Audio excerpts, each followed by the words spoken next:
sidwe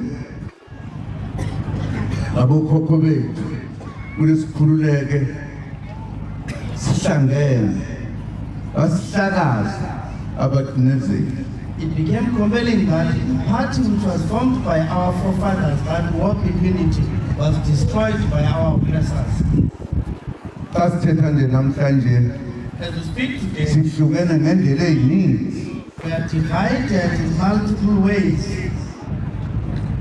Lenze ukuthi sithi hayi mawethu.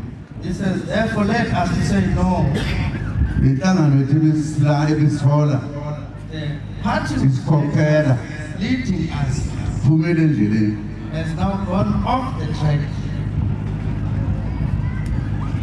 Baqaqu ayikho into esizoyenza kunyanzelekile uba sithathe enye indlela siqhubekele phambili. It became clear that there's nothing else to do but to take another way and move forward. Sacela kumfundisi ukuthi sikhulekeleni esizokwenza kube impumelelo. Ask from pastors to pray for us so that what we are going to do be a success. Ngokuhamba kwexesha Along the time, sakha inhlangano yokulwela imkhuleko umkhonto wesizwe. formed the MK Party, Yona esicinge uba yona ezosikhipha apha kule ngcindezelo. through which we thought it is the one that will take us out of this oppression. Yani Indeed, sithe xa sicela kubantu bakuwethu when we asked from our ukuthi singena odabeni lokukhulula umuntu omnyama. that we are now entering the last fight to free a black man. Sesiqede unyaka ngoku It's been years sikwenzile now lokho having done that. nenyanga awukapheli iminyaka emibili It has not been 2 years, kodwa but okubalulekileyo ukuthi what is important is that abantu bakowethu our people bayivile lento esiyimemezelayo have heard that which we're talking about. ukuthi sifuna ukukhuleka ezweni lakowethu. That we want to be free in our own country. Lokho kusho into eziningi. That means many things.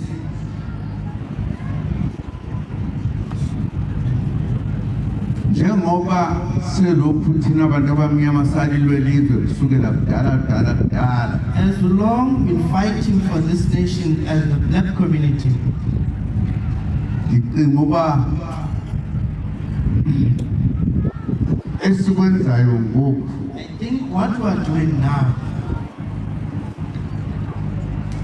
kudlula konke sesike sakwenza ngaphambili.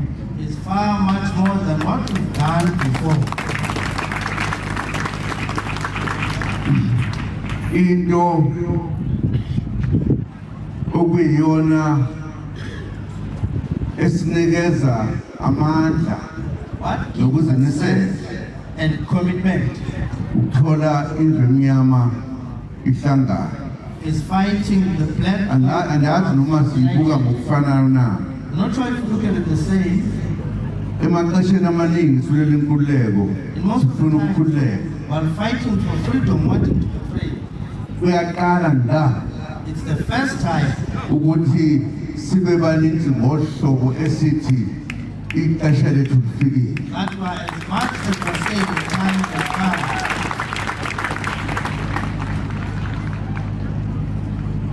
Akusekude It is not libuye izwe lakowethu lize ezandleni zethu. us getting back our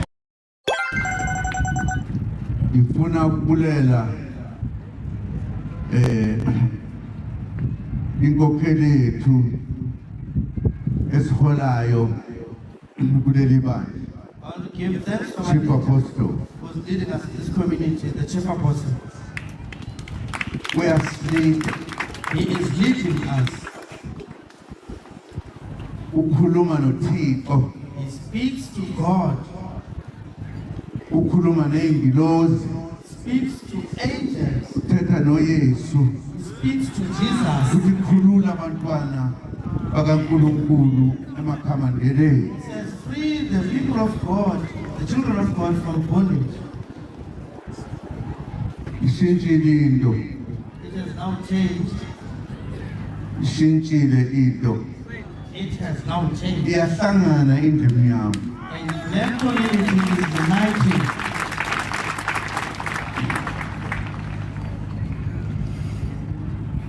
Nongaboni uyabona manje. Even the one who does not see now sees.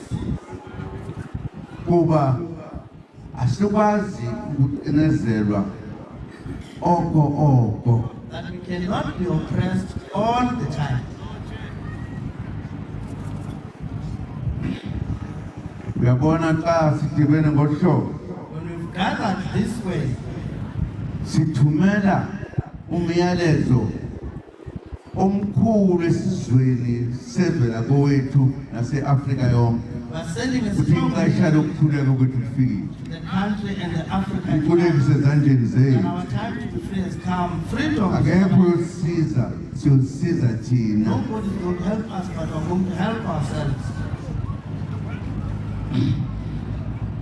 Naxa sisecaweni njengoba siyela ngoku Even when we church, asikwazi ukuyithethe le kuba senziwa amakhoboka ezweni lobaba bethu. that we make slaves in the land of our Siyabulela We thank you, kuphelile our leader, ukuthi usikhombele le ndlela. that you've led us Ngiyasikhuleka. that we be free. Sicele konke We've lost sifuna izwe lawobaba nomcebo wakowethu. the land of our fathers and its riches. Xa sisecaweni When my church singathethi ngalokhu and not speak about this, ngabe asikhulumi inyani. we will not be telling the truth.